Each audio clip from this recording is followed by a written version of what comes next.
juga di bagian atas dari foto ini ada judul besar yaitu layanan kesehatan kritis saatnya perketat pembatasan. Di sini sebanyak 102 dokter meninggal dunia akibat COVID-19 dan ribuan lainnya terinfeksi virus corona. Saatnya pembatasan sosial kembali diperketat dan mengatasi penyebaran penyakit ini atau COVID-19. Dan saudara, data Ikatan Dokter Indonesia pada Senin 31 Agustus menunjukkan ada 2 dokter lagi yang meninggal karena COVID-19, yaitu Eli Zaini dari Padang Sidempuan, Sumatera Utara, dan Bawono Hasan dari Jakarta. Dengan penambahan ini sedikitnya ada 102 dokter yang meninggal karena COVID-19. Sementara dokter gigi yang meninggal menjadi 9 orang dan perawat sedikitnya ada 68 orang. Dan berikut ini kami hadirkan informasi terkait layanan kesehatan kritis di mana lebih dari 100 dokter meninggal dunia setelah terpapar virus corona.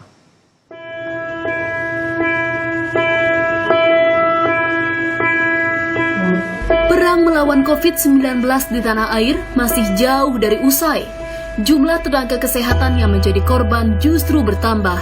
Di Medan, Sumatera Utara, 2 dokter meninggal dunia hari Minggu kemarin karena COVID-19. 2 dokter itu adalah Dr. Daud Ginting, spesialis penyakit dalam, dan Dr. Edwin Parlindungan Marpaung, spesialis ortopedi. Ketua ID Kota Medan memastikan, terpaparnya kedua dokter ini bukan karena menangani langsung pasien positif COVID-19. Ada kecenderungan bahwa tenaga kesehatan dan dokter yang meninggal justru mereka yang tidak langsung menangani pasien COVID. Saat ini kita menilai potensi penyebarannya semakin agresif hari demi hari karena kita dapat laporan justru banyak tenaga kesehatan di rumah sakit yang dirawat di rumah sakitnya sendiri saat ini. Kita mengkhawatirkan kalau ini kita tidak mengambil langkah yang sangat strategis, kecenderungan di bulan 9 akan kewalahan kita di Indonesia. Dengan meninggalnya 2 dokter dalam 1 hari, maka sudah 10 dokter di Medan yang meninggal akibat COVID-19. Namun jika dilihat secara nasional, dari data pengurus besar Ikatan Dokter Indonesia, angka kematian para dokter telah menyentuh 100 orang. Kondisi yang tak kalah miris juga terjadi di Aceh.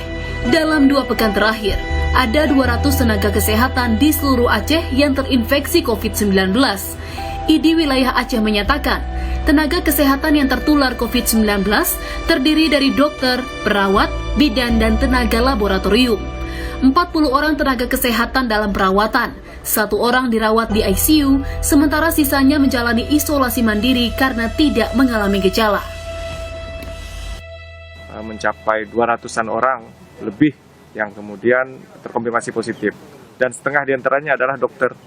Sisanya adalah para perawat, bidan, dan lain-lain seperti yang saya sampaikan tadi.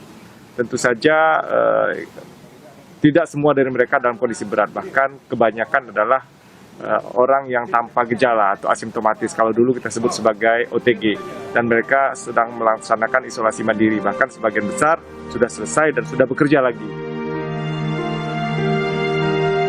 ID Aceh pun meminta rumah sakit dan pemerintah membuat kebijakan melindungi tenaga kesehatan di rumah sakit.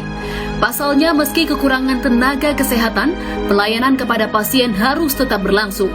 Langkah tegas harus diambil segera, agar garda terdepan perjuangan melawan corona tak terus menjadi korban. Tim Liputan Kompas TV.